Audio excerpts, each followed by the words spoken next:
You've watched football your whole life. 90 minutes, 11 players, corners, throw-ins, offside, red cards. You've seen it 1,000 times, yet never once stopped to ask, why? Why 90 minutes and not 80? Why 11 players and not 10? And the strangest truth of all is this. Not a single one of football's weird rules was designed by a genius. Every one of them was born from a fight or from a disaster. Let me walk you through them, one by one. Go back to a time before any rules existed at all. In medieval England, football wasn't a sport.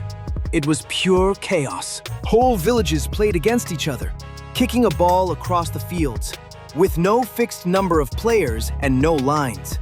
One old town's records list just a single rule: no killing.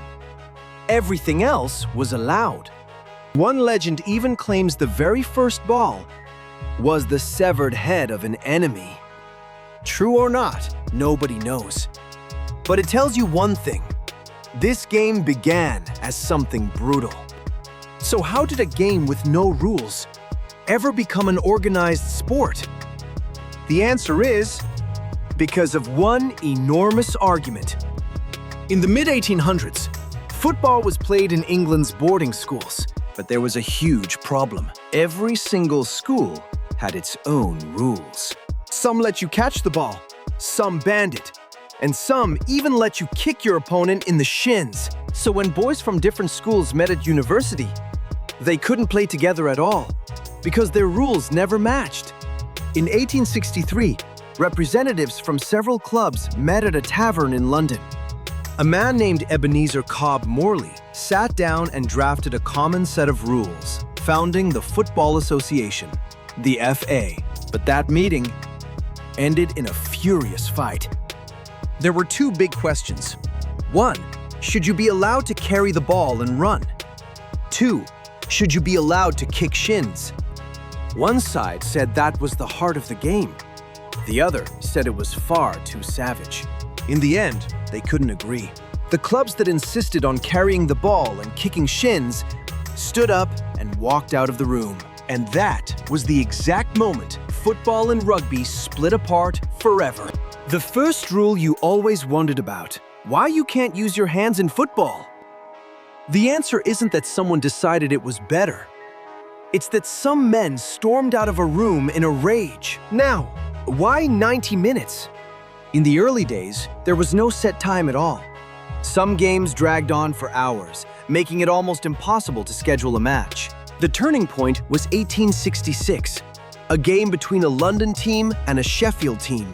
The two used completely different rules. So before kickoff, they had to sit down and agree how long they'd actually play. They settled on 90 minutes, thinking it felt just right. Both teams would be tired to the perfect degree. Not too much, not too little. There's also a theory that a school class in England back then lasted 45 minutes, so they split it into two halves of 45, adding up to exactly 90. That number you think is sacred really came from an on-the-spot deal, and it only became an official rule in 1897. That very same year, the number 11 was written into the rules for the first time. Why 11? Partly from boarding school tradition and from cricket teams, which already had 11 players. But before that, the numbers were a mess. Whoever showed up got to play.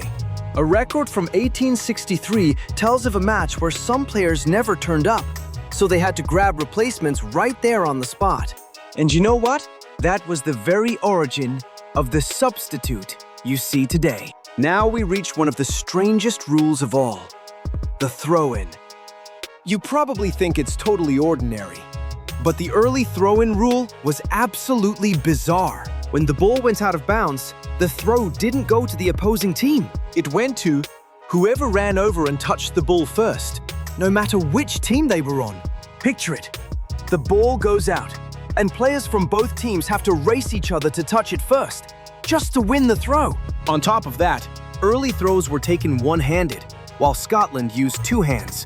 The rules didn't even agree with each other. It took a long time of tweaking before it became the two-handed, over-the-head throw you know today. And what about the corner kick? Where did that come from? The corner kick rule wasn't born in London, but in the city of Sheffield. Sheffield Football Club is the oldest surviving football club in the world, and it dreamed up a whole lot of clever rules. Before the corner existed, defenders had a sneaky advantage. Under heavy pressure, they'd simply boot the ball behind their own goal line to kill the attack. So Sheffield invented a rule to punish it. Send the ball behind your own line, and the other side gets a kick from the corner. The FA adopted this rule in 1872. And here's the thing, many of the modern rules you know, the corner, the throw-in, the crossbar, even the referee, actually came from Sheffield, not London. Then we come to the legendary rule, the one argued about more than any other in football history, offside. In the earliest days, the offside rule was brutal. Anyone standing ahead of the ball was instantly offside, exactly like in rugby. That meant you could barely pass forward at all, so the whole game got completely clogged up. Over the next 100+ years, this one rule was changed again and again, tweaked endlessly. And to this day, it's still the rule fans argue about in front of their screens every single week. Now for the best part, a rule born directly out of a disaster. Why does football have injury time? In 1891, there was a match between Stoke and Aston Villa. Stoke were down by 1 goal with just 2 minutes left when suddenly they were awarded a penalty. The chance to equalize had finally arrived. But the Aston Villa goalkeeper did something incredibly cunning. He booted the ball far out of the ground, so far that by the time they went to fetch it back, the 90 minutes were up. Game over. Stoke never got to take their penalty. It was just too unfair. The result was a brand new rule. Any time lost to stalling like that must be added back on. Every minute of stoppage time you agonize over traces right back to that one cunning goalkeeper. Speaking of the penalty, its origin story is even crazier. The penalty was invented by an Irishman named William McCrum. He was the goalkeeper for a tiny club called Milford, and his team was truly awful. That season, Milford finished dead last, with 0 points, conceding 62 goals. But standing in goal like that let McCrum see absolutely everything. He watched defenders deliberately foul, cynically hacking down opponents to stop a goal, with no punishment at all. So in 1890, he proposed a new rule. Foul inside the box, and the other side gets a penalty kick. The English press sneered at the rule, calling it the death penalty and the Irishman's motion. Gentlemen footballers even called it an insult because the rule assumed that gentlemen would cheat. Some teams protested by missing penalties on purpose or leaving their goal wide open, just to prove they would never cheat. But in the end, in 1891, the penalty was written into the laws of the game. The most nail-biting moment in all of football was born from the goalkeeper of the worst team, who simply couldn't stand watching people cheat. One last rule you see every single match: the yellow and red cards. But before we get there, did you know that early football had no referee at all? So who decided whether it was a foul? The two captains just argued it out between themselves. As the stakes grew, so did the arguments, until a neutral official became necessary. The referee only stepped onto the pitch in 1891, and the whistle was first blown back in 1878. But even with the referee on the field, there was still one big problem. Believe it or not, the yellow and red cards are quite recent, and they came from traffic lights. Back at the 1966 World Cup, a match between England and Argentina spiraled completely out of control. One player was sent off, but refused to leave the pitch because they spoke different languages and nobody understood who had been punished. A referee named Ken Aston was tormented by all the confusion. Then, while driving home that day, he stopped at a red traffic light. He looked at the lights, yellow, then red. And suddenly, the idea struck him. Yellow means careful. Red means get out. A language every single person on Earth understands, without a word being spoken. Yellow and red cards were first used at the 1970 World Cup.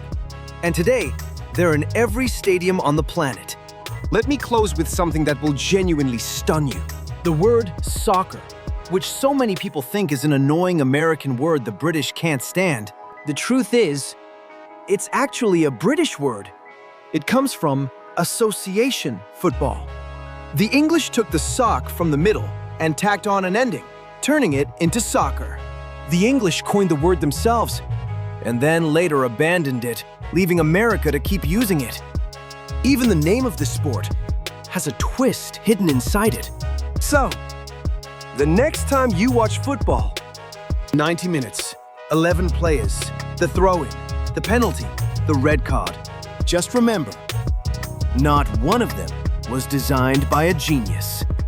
Every rule is a scar left by an old argument or by an unfair disaster. You're not just watching a game with a ball. You're watching more than 100 years of arguing that somehow, no one quite knows how, became the most beautiful thing in the world.